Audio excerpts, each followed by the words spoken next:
성경 말씀 보겠습니다. 사도행전 20장 24절입니다. 다 같이 합독하도록 하겠습니다. 나의 달려갈 길과 주 예수께 받은 사명 곧 하나님의 은혜의 복음 전가하는 일을 마치려 하면은 나의 생명을 조금도 귀한 것으로 여기지 아니하노라. 아멘. 오늘 우리에게 주신 본문의 말씀을 통해서 8번째로 사명을 감당하는 교회라고 하는 제목으로 함께 은혜 나누기를 원합니다.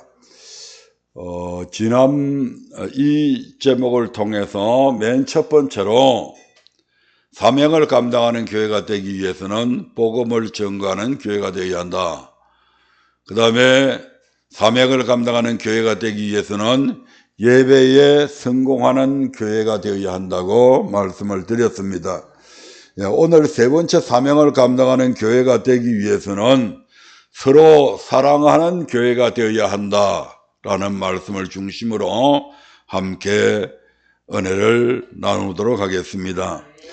요한복음 주님께서는 이제 이 땅에서의 마지막 사역이신 십자가를 져야 하는 시간이 다가옴에 따라 제자들과 이별을 하나하나 준비하시는 모습이 요한복음 14장에 나타나 있습니다. 그 첫 번째가 최후의 만찬석상에서 제자들의 발을 씻기심으로 너희도 서로 발을 씻기라고 당부드렸고, 제자 중 하나가 나를 팔리라는 말씀과 더불어 마지막으로 서로 사랑하라고 하시면서 그 사랑은 바로 내가 너희를 사랑한 것 같이 너희도 서로 사랑하라고 다시 반복해서 말씀하고 계심을 봅니다. 그리고 이후의 말씀에서도 계속 서로 사랑함으로 하나가 되게 해달라고 아버지께 간구하시기도 하십니다. 요한복음 13장 34절의 말씀을 한번 보겠습니다. 요한복음 13장 34절입니다. 시작. 새 계명을 너희에게 주노니 서로 사랑하라. 내가 너희를 사랑한 것 같이 너희도 서로 사랑하라. 아멘. 서로 사랑해야 된다. 서로 사랑해라. 뭐 한 것처럼? 내가 너희를 사랑한 것 같이 서로 사랑해라. 너 임의대로 이제 이렇게 사랑하면 되겠지, 이 정도 사랑하면 되겠지, 이게 아니고 내가 너희를 사랑한 것 같이 너희도 서로 사랑하라고 말씀합니다. 요한복음 15장 16절부터 17절에서는 이렇게 말씀합니다. 요한복음 15장 16절부터 17절입니다. 너희가 나를 택한 것이 아니요 내가 너희를 택하여 세웠나니 이는 너희로 가서 과실을 맺게 하고 또 너희 과실이 항상 있게 하여 내 이름으로 아버지께 무엇을 구하든지 다 받게 하려 함이니라. 내가 이것을 너희에게 명함은 너희로 서로 사랑하게 하려 함이로라. 아멘. 우리가 주님을 먼저 알고 저 주님을 믿어야 되겠다 해서 택한 것이 아니고, 우리가 주님이 어떤 분인가를 알지도 못하는 상태에서 주님께서 우리를 먼저 택하셨다고 합니다. 왜 택하셨냐? 그 이유가 뭔가 보니까 너희로 가서 과실을 맺게 하고 또 너희 과실이 항상 있게 하기 위해서 너희를 택했다고 말씀합니다. 우리를 택하신 목적이죠. 뭐가 있게 하기 위해서? 과실을 맺게 하고 그 과실이 항상 있게 하기 위해서. 한 번만 한 해만 맺는 과실이 아닙니다. 지속적으로 계속해서 과실을 있게 해야 된다 이 말입니다. 그렇게 할 때 어떻게 된다고요? 내 이름으로 아버지께 무엇을 구하든지 다 받게 된다. 응답받기를 원하시죠? 여러분이 소원대로 이루어지기를 원하시죠? 과실을 맺으면 저절로 그러한 것들은 얻어집니다. 여러분이 밤새도록 노력 안 해도 우리 하나님께서 하게 해 주신다 이 말입니다. 내가 이것을 너희에게 명하면 너희가 가시를 맺고 항상 가시를 있게 해라. 이렇게 우리 주님께서 우리에게 명령하는 이유는 너희로 서로 사랑하게 하기 위해서 그렇다. 다시 말씀드리면 사랑의 가시를 맺어라 이 말입니다. 이 사랑의 가시를 항상 있게 해라 이 말입니다. 요한복음 17장 11절의 말씀을 한번 보겠습니다. 요한복음 17장 11절입니다. 시작. 나는 세상에 더 있지 아니하오나 저희는 세상에 있사옵고 나는 아버지께로 가옵나니 거룩하신 아버지여 내게 주신 아버지의 이름으로 저희를 보전하사 우리와 같이 저희도 하나가 되게 하옵소서. 아멘. 우리 주님께서 13장에서 최후의 만찬을 하시고 그 다음에 14장, 15장, 16장에서 계속해서 제자들에게 마지막으로 그들에게 설교를 하십니다. 그리고 17장에 들어가서 이제 설교를 다 마치시고 하나님 앞에 엎드려 기도하게 됩니다. 그 기도의 내용 중에 나는 이제 세상에 더 있지 아니하오나 이 제자들은 지금 세상에 있습니다. 나는 아버지께로 가지만 저들은 그대로 세상에 있습니다. 내가 세상에 있을 때 아버지의 이름으로 저희를 보전해 준 것처럼 우리와 같이 저희도 하나가 되게 하옵소서. 하나님과 내가, 하나님과 아들인 내가 하나가 된 것 같이 저희들도 우리와 같이 하나님과 나와 모두가 하나가 되게 해달라고 그렇게 기도하시고 계십니다. 우리 모두는 성격이 다 다릅니다. DNA가 다 다릅니다. 살아온 환경이 다 다릅니다.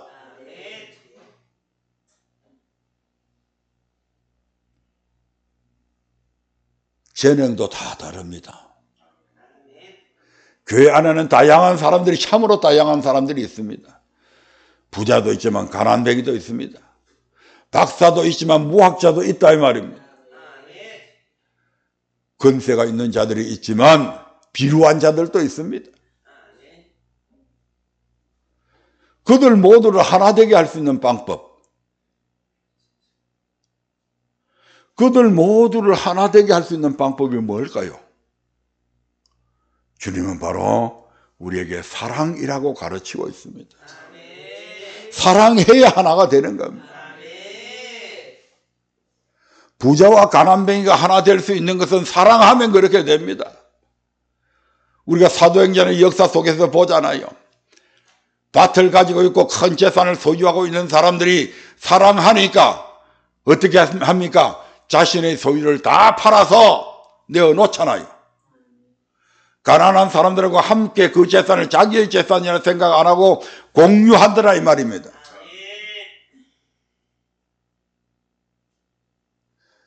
사랑이 있으면 지식이 많다고 해서 교만해지지 않습니다. 지식이 많다고 해서 못 배운 사람들을 무시하지 않는다 이 말입니다. 지식이 없다고 해서 그 지식이 있는 사람 앞에 가서 비굴해지거나 부자 앞에 가서 비굴해지지 않는다 이 말입니다. 사랑 안에서 하나이기 때문입니다.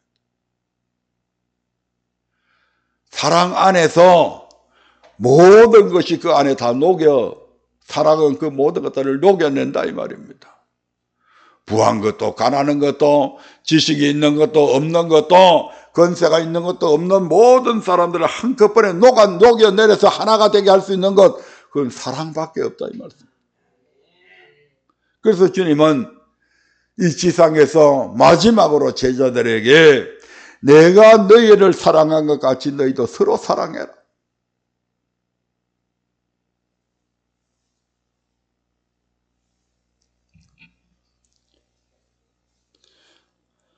그러면 우리가 서로 사랑하되 주님께서 제자들을 사랑한 것 같이 너희도 사랑하라고 하셨으니까 반드시 주님께서 제자들을 어떻게 사랑하셨는지를 먼저 알아야 할 것입니다.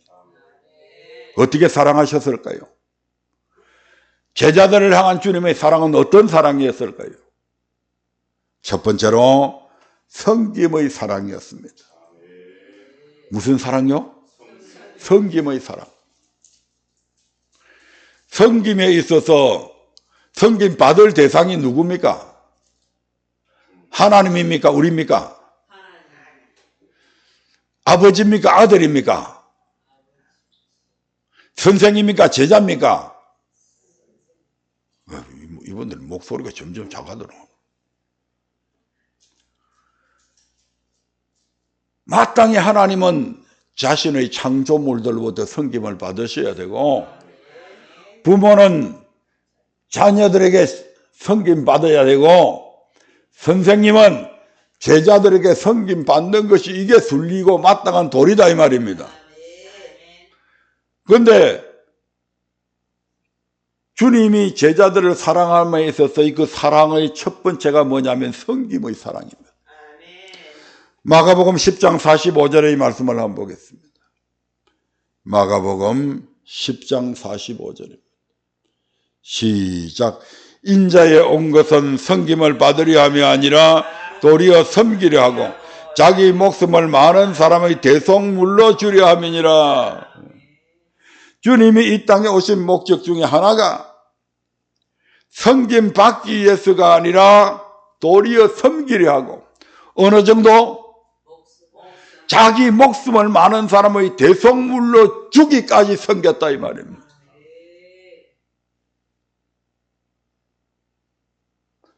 그러면서 주님께서 최후의 만찬 석상에서 손수 수건을 허리에 두르시고 이런 모습을 보여주십니다. 요한복음 13장 14절 15절을 봅니다. 내가 주와 또는 선생이 되어 너희 발을 씻겼으니 너희도 서로 발을 씻기는 것이 옳으니라. 내가 너희에게 행한 것 같이 너희도 행하게 하려 하여 본을 보였노라. 주인이 종에게 섬김 받는 것 당연합니다. 조금 전에도 말씀드렸지만 제자들이 선생님을 섬기는 것 당연합니다. 그런데 내가 주와 또는 선생이 되어서 지금 너희 발을 씻겼다. 발은 우리 인체에 있어서 가장 더러운 곳 중에 하나입니다.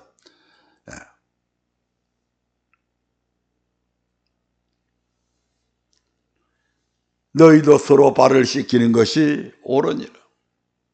섬기라 이 말입니다. 내가 너희에게 행한 것 같이 너희도 행하게 하기 위해서 이런 본을 보였다. 본을 보였다. 무슨 본요? 섬김의 본을 보였다. 앞으로 너희들이 내가 가고 난 이후에 너희들이 이제 이 땅에서 내가 전한 복음을 너희들이 이제 전하면서 살아가야 될 건데 서로 높아지려 하지 말고 섬기는 자가 돼야 돼. 섬기는 그 자가 높아진다.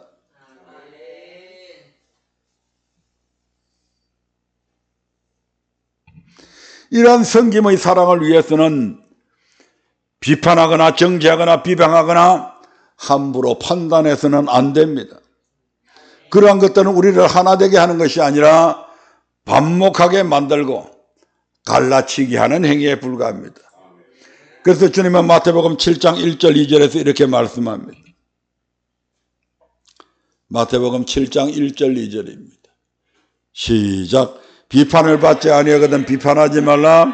너희의 비판하는 그 비판으로 너희가 비판을 받을 것이요 너희의 헤아리는 그 헤아림으로 너희가 헤아림을 받을 것이니라. 아멘.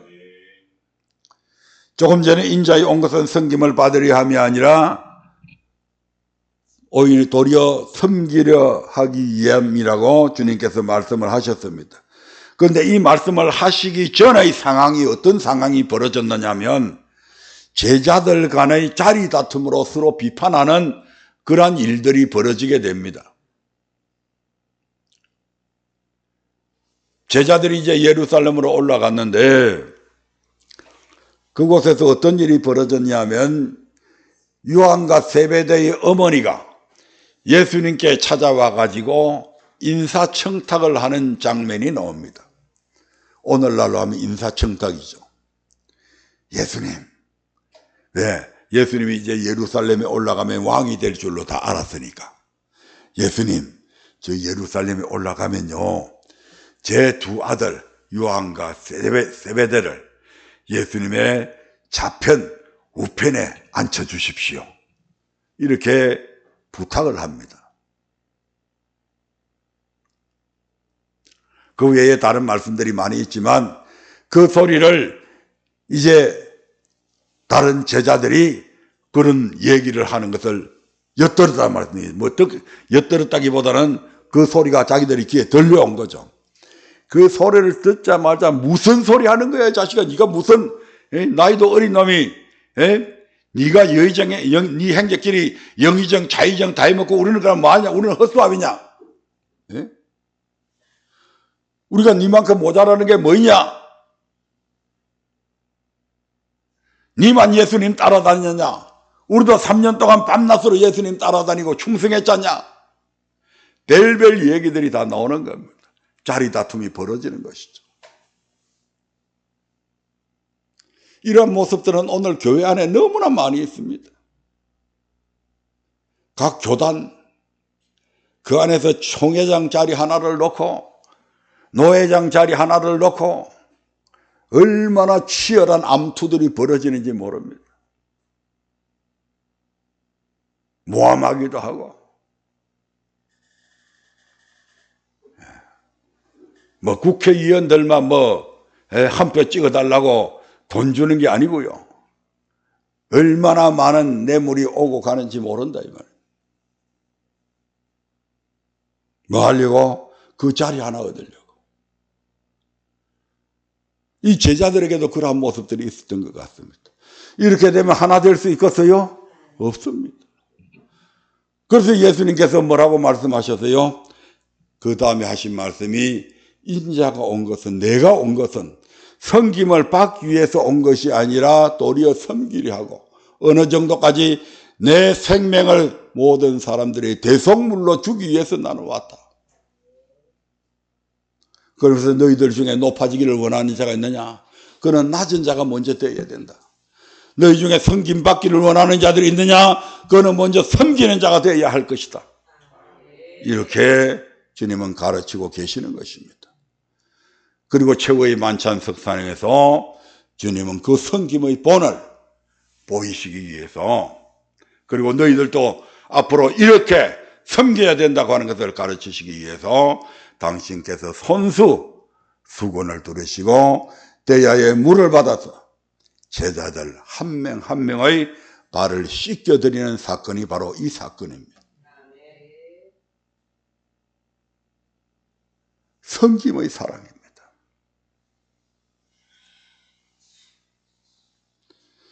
주님은 마땅히 죄로 말미암아 죽어야 될 간음중에 잡힌 여인을 사람들이 잡아다가 예수님 앞에 끌고 옵니다.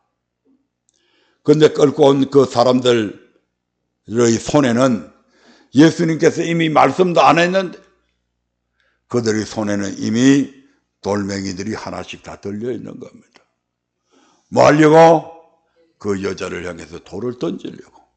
이스라엘의 율법에 간음하다가 잡힌 사람이 있으면 돌을 던져서 죽여야 되잖아요. 나 왜 여자 혼자만 잡아왔는지 모르겠어.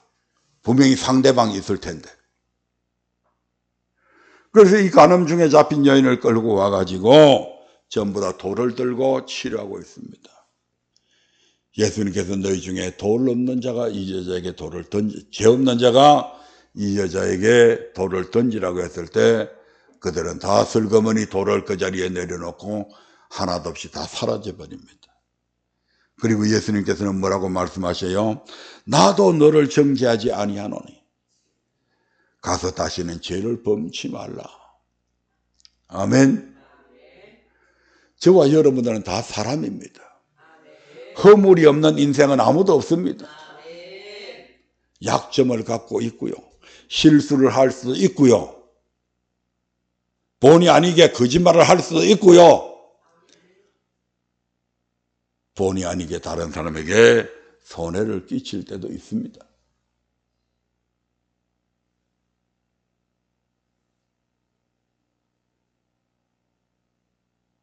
주님은 정죄하지 말라고 우리에게 말씀하고 있음을 봅니다. 성경은 우리가 율법의 입법자와 재판장이 아니라 준행자임을 가르치고 있습니다. 야고보서 4장 11절부터 12절을 한번 보겠습니다. 야고보서 4장 11절 12절입니다. 형제들아 피차에 비방하지 말라. 형제를 비방하는 자나 형제를 판단하는 자는 곧 율법을 비방하고 율법을 판단하는 것이라. 내가 만일 율법을 판단하면 율법의 준행자가 아니요 재판자로다. 입법자와 재판자는 오직 하나이시니 능히 구원하기도 하시며 멸하기도 하시느니라. 너는 누구간데 이웃을 판단하느냐. 네. 뿐만 아니라 예수님은 마태복음 25장 말미에서 우리의 이웃들에 대해 우리가 구체적으로 어떻게 섬길 것인가를 상세히 말씀하고 있습니다. 그리고 그렇게 섬겼는지 아니 섬겼는지를 통해서 천국과 지옥으로 나뉘게 된다는 사실을 우리에게 교훈해 주고 있습니다. 한번 찾아볼까요? 마태복음 25장 31절부터 41절입니다. 네, 같이 읽어봅니다. 천천히 시작. 인자가 자기 영광으로 모든 천사와 함께 올 때에 자기 영광의 보좌에 앉으리니 모든 민족을 그 앞에 모으고 각각 분별하기를 목자가 양과 염소를 분별하는 것 같이 하여 양은 그 오른편에 염소는 왼편에 두리라. 그때의 임금이 그 오른편에 있는 자들에게 이르시되 내 아버지께 복을 받을 자들이여 나와 창세로부터 너희를 위하여 예비된 나라를 상속하라. 내가 줄일 때에 너희가 먹을 것을 주었고 목마를 때에 마시게 하였고 나그네 되었을 때에 영접하였고 벗었을 때에 옷을 입혔고 병들었을 때에 돌아보았고 옥에 갇혔을 때에 와서 보았느니라. 아멘. 예비된 나라를 상속하는 조건이 이런 것이었다 이 말입니다. 마태복음 안에는 25장 안에는 예수님께서 세 가지의 비유를 연속적으로 말씀하고 있습니다. 그 하나는 뭘 준비해라? 기름을 준비해야 된다. 또 두 번째가 뭐죠? 달란트를 남겨야 된다. 달란트를 남긴다는 것은 하늘의 보물을 쌓는 겁니다. 교회를 위하는 것이죠. 하나님을 위하는 것이다 이 말입니다. 세 번째가 양과 염소의 비유입니다. 이것은 이웃에 대한 우리의 모습이 어떠해야 되는 것을 교훈하시는 내용이죠. 어떤 사람들은 이 세 가지 중에서 이 세 번째 것만 하면 그냥 구원받는 줄로 착각을 합니다. 그런데 앞에 두 가지가 병행이 되어져야 됩니다. 다시 말씀드리면 기름도 준비해야 되고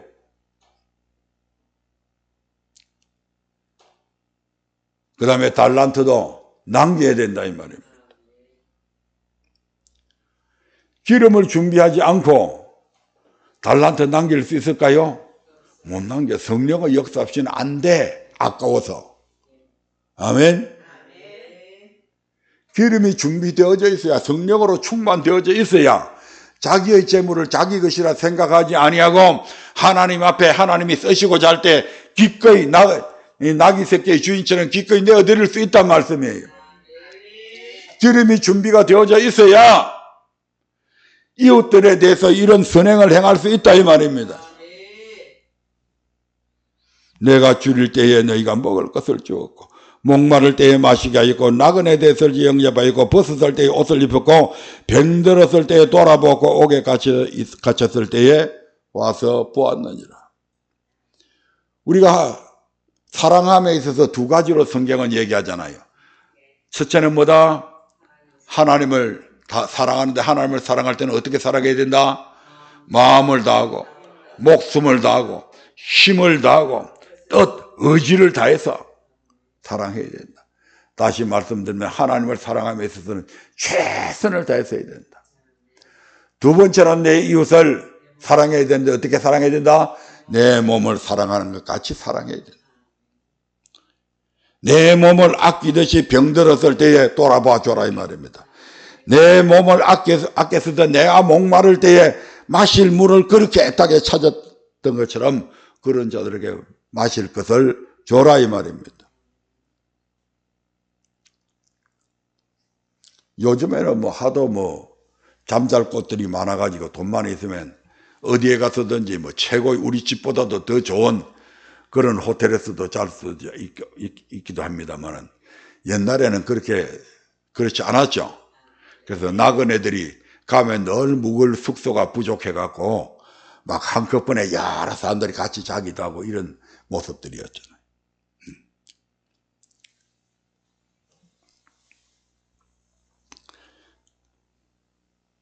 그래서 이런 모습으로 섬겨라.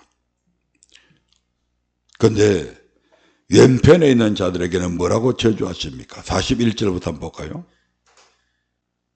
시작. 또 왼편에 있는 자들에게 이르시되 저주를 받은 자들아 나를 떠나 마귀와 그 사자들을 위하여 예비된 영영한 불에 들어가라.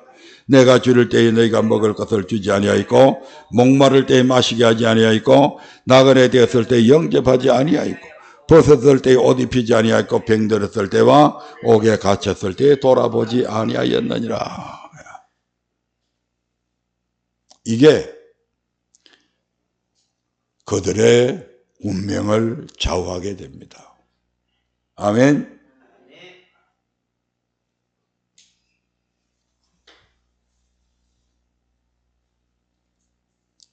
누가복음 10장 30절부터 37절에 보면 선한 사마리아인의 비유가 나오죠.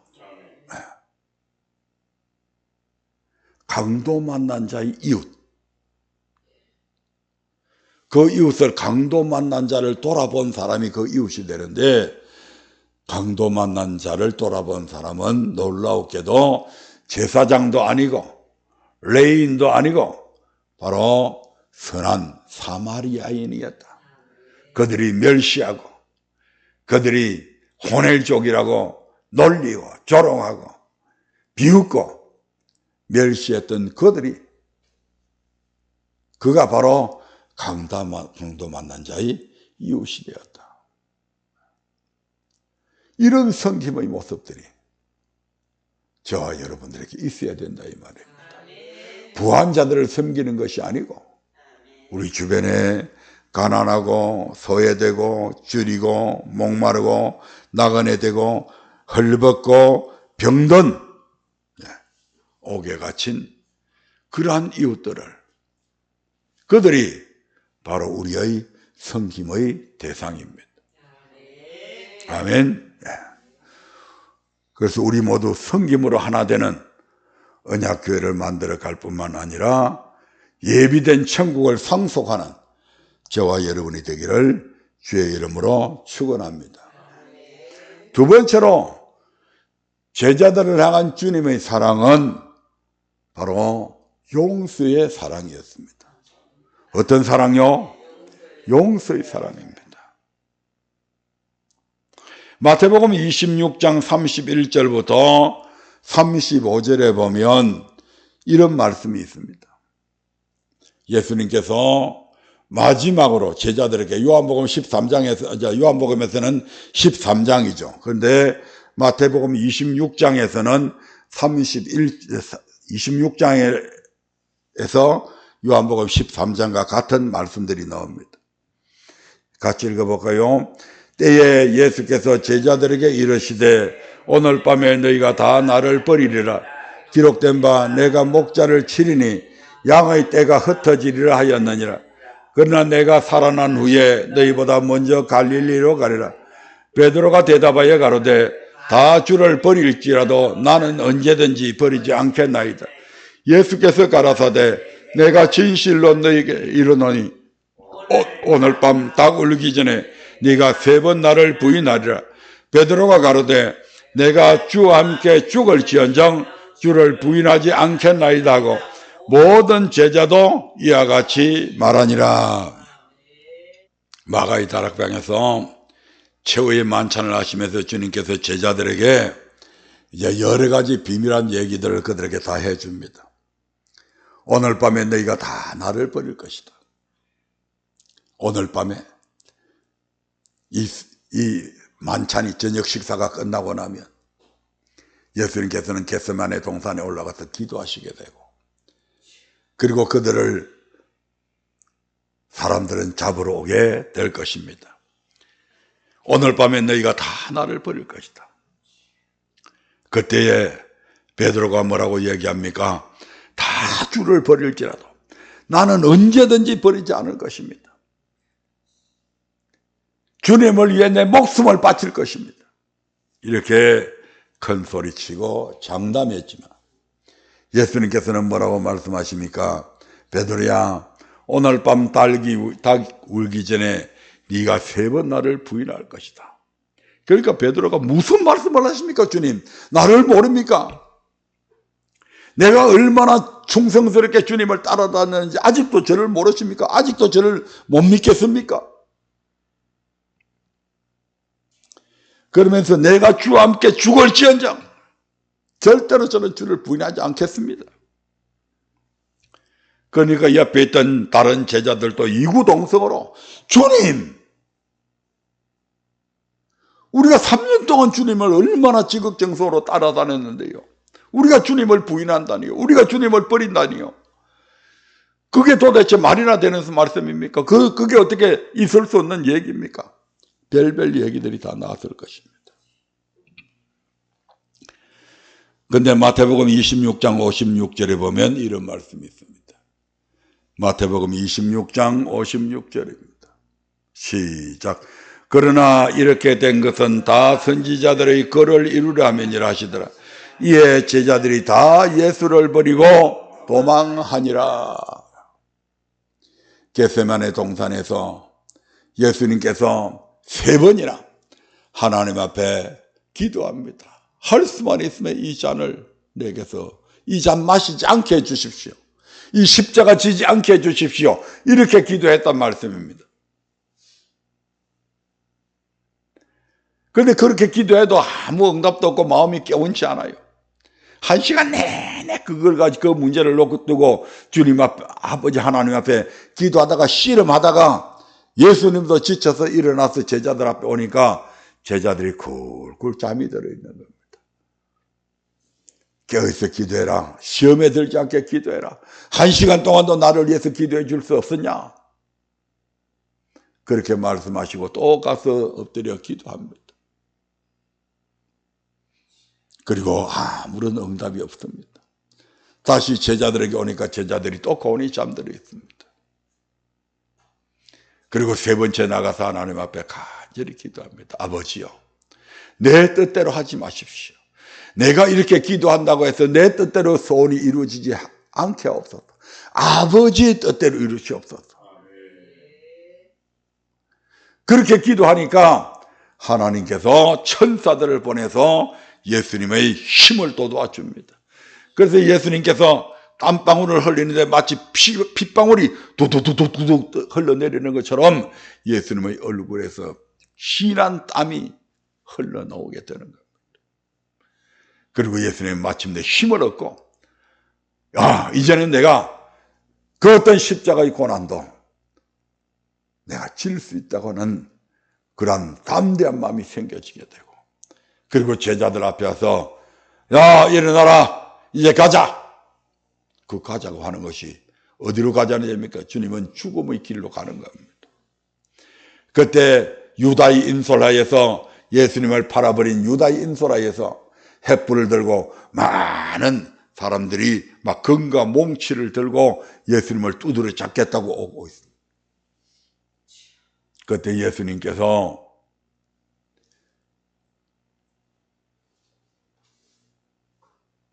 야, 너희들이 마치 강도를 잡는 것처럼 금과 몽치를 들고 날 잡으러 왔냐?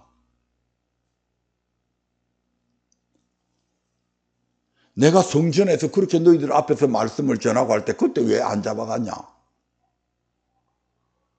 새삼스럽게 여기 와서 막 강도 두드러 잡듯이 금과 몽치 들고 왔냐?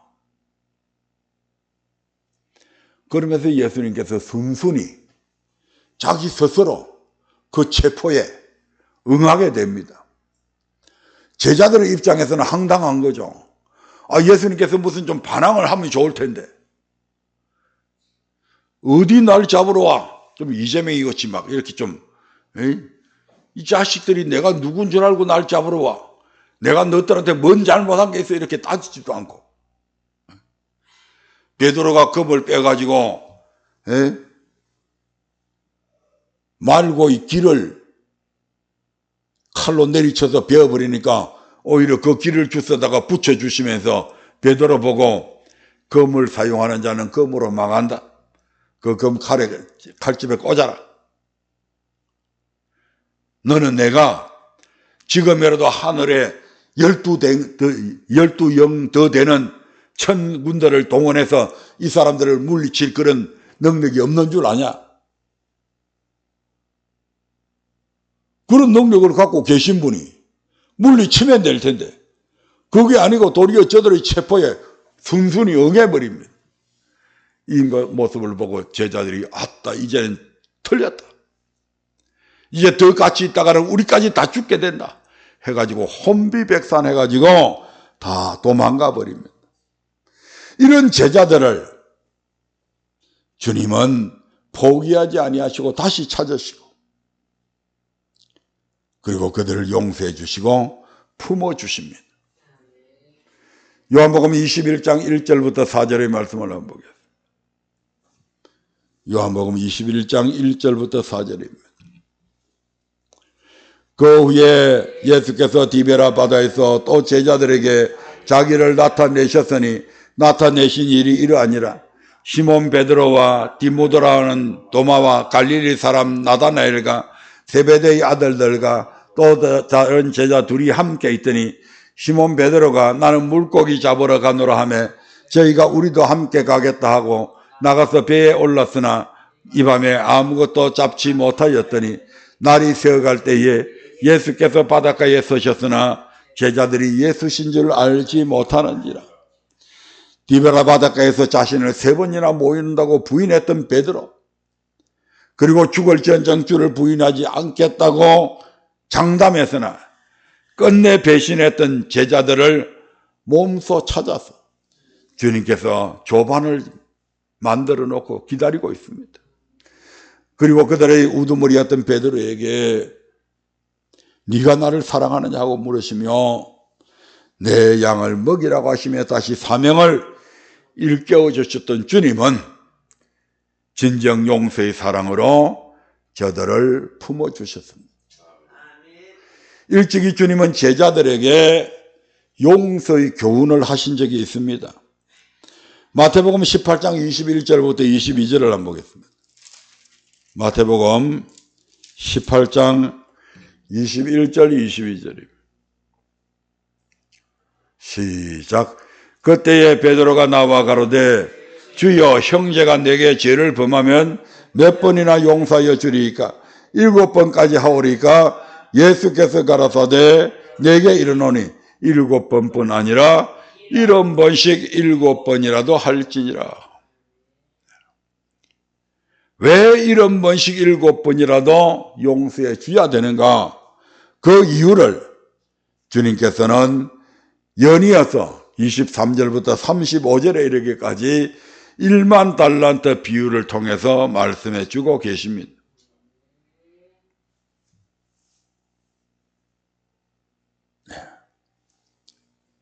읽어볼까요? 마태복음 18장 23절부터 봅니다. 시작. 이러므로 천국은 그 종들과 회개하려 하던 어떤 임금과 같으니 회개할 때에 1만 달란트 빚진 자 하나를 데려오매 갚을 것이 없는지라.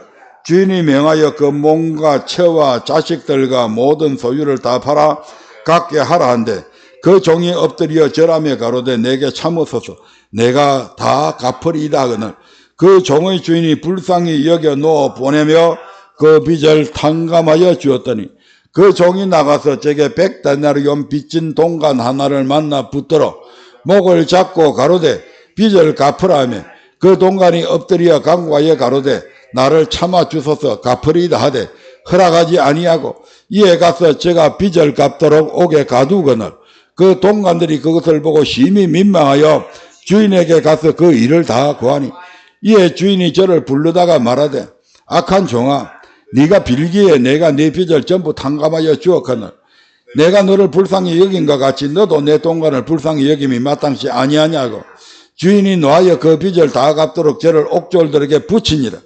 너희가 각각 중심으로 형제를 용서하지 아니하면 내 천부께서도 너희에게 이와 같이 하시리라. 왜 용서해 줘야 되냐? 하나님이 1만 달란트 빚진 자를 용서해 준 것은 하나님이 우리의 죄를 용서해 준 것과 같다 이 말입니다. 1만 달란트가 얼마만큼만 돈이 되냐? 금 한 달란트의 무게가 34.27kg입니다. 1kg가 몇 g이죠? 오늘 수학시험 1kg가 몇 g이에요? 1000g. 그러면 34.27kg면 34,270g이 됩니다. 금 한 돈이 무게가 얼마인지 아세요? 3.75g입니다. 그래서 34,270 나누기 3.75 하면 9,138돈이 됩니다. 우리나라는 금을 할 때 돈으로 환산하니까 9,137돈. 요즘 금 시세가 어떤지 저는 요즘에는 잘 모르겠습니다. 이 말씀을 볼 때 내가 그 당시에 금 시세가 얼마인지 봤더니 2003년 10월 달에 금 시세가 한 돈에 16만 3천 원이었습니다. 얼마라고요? 16만 3천 원 한 돈에. 9,138돈 곱하기 16만 3천 원 하니까 금 한 달란트가 값이 얼마냐면 14억 9천만 원입니다. 얼마라고요? 14억 9천만 원. 그걸 다시 곱하기 1만 달란트를 하니까 14조 9천억이더라 이 말입니다. 그래서 제가 다윗이 예루살렘 성전을 지을 때 돈이 얼마나 들어가냐? 다윗이 자기 금 드린 거하고 이스라엘 백성 드린 거하고 이래저래 합치면 10만 달란트가 넘습니다. 그러면 140조는 된다는 말이 맞죠? 걷다가 토목, 기타, 인건비 이런 거는 전혀 포함 안 시키고 이 말입니다. 이 어마어마한 돈은 우리 일반인으로서 평생에 빼 빠지게 28시간 노동이 아니라 24시간을 노동을 하고 전 세계 머리를 다 쥐어 짜고 해도 이 돈 다 못 만들어내죠. 그런 엄청난 빚을 우리는 우리의 죄값으로 하나님 앞에 지고 있었다 이 말입니다. 아멘. 우리의 죄값이 1만 달란트가 넘었다고요. 그 빚을 예수님께서 탕감을 해주잖아요. 그런데 우리 이웃들이 우리에게 죄 지은 것은 100데나리온 밖에 안 된다. 한 데나리온은 장정 한 사람의 하루 품삯입니다. 20만 원 잡고 100데나리온이면 2천만 원입니다. 우리와 이웃들 간의 허물과 죄의 값은 이 정도밖에 안 된다. 물론 이렇게 이야기하면 아이고 저놈은 내한테 2억 빚을 졌는데요 20억 빚을 졌는데 이렇게 말할 사람도 있을 줄 압니다. 비교하자면 그렇다 이 말입니다. 비교조차 할 수 없는 그런 차이다 이 말입니다. 그래서 우리의 이웃들 간에 이 죄를 용서해 주지 아니하면 하나님과 내 사이에 가로막혀 있는 이 죄의 값도 그대로 남아있게 된다 이 말입니다. 그래서 우리가 주기도문 할 때마다 뭐라고 얘기해요? 우리가 우리에게 죄 지은 자를 용서해 준 것 같이 내 죄를 용서해 달라고 그렇게 기도하잖아요. 누가 그렇게 가르쳤다고요? 주님이 그래서 주기도문이 주님이 가르쳐주신 기도문. 우리가 우리에게 죄 지은 자를 용서해 준 것 같이, 사하여 준 것 같이 내 죄를 사하여 주옵소서. 그러면서 용서해 주지 못한다고 하면 곤란하죠. 그 말은 내가 내 이웃의 죄를 용서해 주지 않은 것처럼 주님도 내 죄 용서하지 말아 주십시오. 그렇게 기도하는 거나 똑 마찬가지잖아요. 아멘. 예. 베드로전서 4장 8절 봅니다.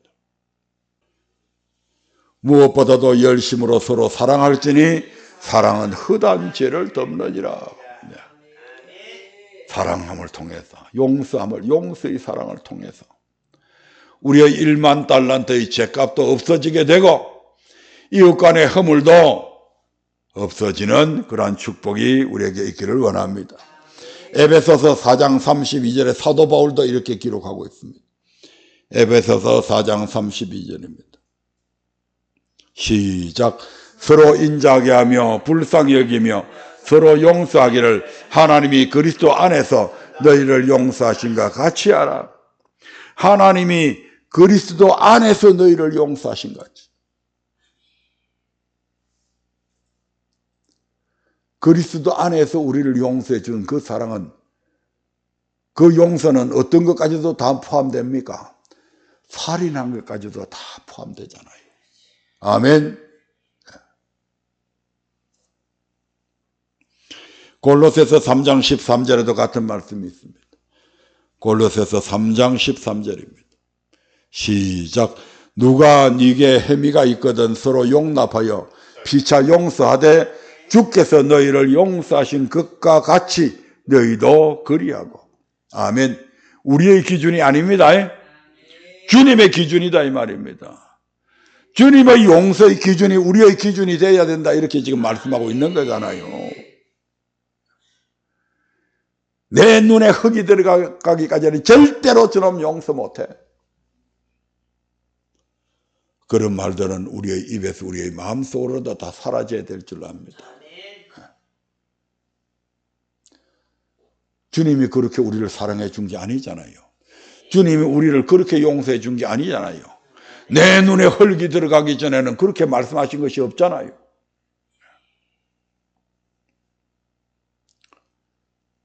오늘 하나님이 우리를 향해서 주님께서 내가 너희를 사랑한 것 같이 너희도 서로 사랑해라.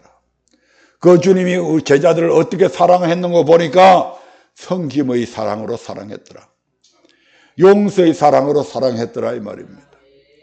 그래도 오늘 우리에게도 너희는 그렇게 사랑해라고 우리에게 교훈해 주고 있습니다. 그것이 바로 천국과 지옥으로까지 연결된다 이 말입니다. 네. 하나 남은 희생의 사랑은 다음 주에 맞이하면서 사명을 감당하는 교회라고 하는 대주제의 막을 내리도록 하겠습니다. 기도하겠습니다.